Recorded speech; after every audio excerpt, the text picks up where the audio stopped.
ಖ್ಯಾತ ನಟ ಪ್ರಕಾಶ್ ಹೆಗ್ಗೋಡು ನಿಧನ. ಬೆಂಗಳೂರು. ಕನ್ನಡದ ಖ್ಯಾತ ನಟ, ಹಿರಿಯ ರಂಗಕರ್ಮಿ ಪ್ರಕಾಶ್ ಹೆಗ್ಗೋಡು ಅವರು ಶನಿವಾರ ಅನಾರೋಗ್ಯದಿಂದ ನಿಧನರಾಗಿದ್ದು, ಅವರಿಗೆ 58 ವರ್ಷ ವಯಸ್ಸಾಗಿತ್ತು. ಕೆಲವು ದಿನಗಳ ಹಿಂದೆ ಅನಾರೋಗ್ಯಕ್ಕೆ ಒಳಗಾಗಿದ್ದ ಪ್ರಕಾಶ್ ಹೆಗ್ಗೋಡು ಅವರನ್ನು ಈ ಹಿಂದೆ ಮಂಗಳೂರಿನ ಪ್ರತಿಷ್ಠಿತ ಆಸ್ಪತ್ರೆಗೆ ದಾಖಲಿಸಿ ಚಿಕಿತ್ಸೆ ಕೊಡಿಸಲಾಗುತ್ತಿತ್ತು. ಆದರೆ ಚಿಕಿತ್ಸೆ ಫಲಕಾರಿಯಾಗದೆ ಇಂದು ಅವರು ನಿಧನರಾಗಿದ್ದಾರೆ. ಕನ್ನಡದ 35ಕ್ಕೂ ಹೆಚ್ಚು ಚಿತ್ರಗಳಲ್ಲಿ ನಟಿಸಿದ್ದ ಪ್ರಕಾಶ್ ಹೆಗ್ಗೋಡು ಅವರು ಯೇಸು ಪ್ರಕಾಶ್ ಕಲ್ಲುಕೊಪ್ಪ ಎಂದೇ ಖ್ಯಾತಿಗಳಿಸಿದ್ದರು. ಸಿನಿಮಾ, ರಂಗಭೂಮಿಗಳಲ್ಲಿ ಸಕ್ರಿಯರಾಗಿದ್ದ ಅವರು ಪರಿಸರ ಹೋರಾಟದಲ್ಲಿಯೂ ಮುಂಚೂಣಿಯಲ್ಲಿದ್ದರು.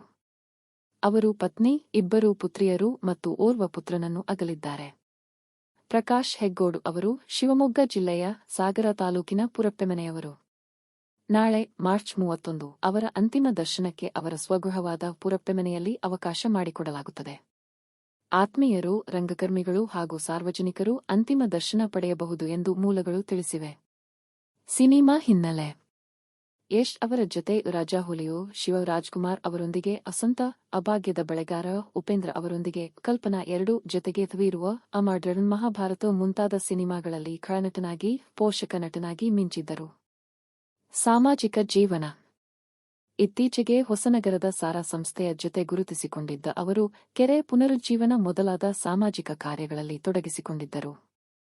ಜತೆಗೆ ಸಾರಾ ಸಂಸ್ಥೆಯ ಖಜಾಂಚಿಯಾಗಿಯೂ ಸಕ್ರಿಯರಾಗಿದ್ದರು. ಅವರ ನಿಧನಕ್ಕೆ ಹಲವು ಗಣ್ಯರು ಸಂತಾಪ ವ್ಯಕ್ತಪಡಿಸಿದ್ದಾರೆ.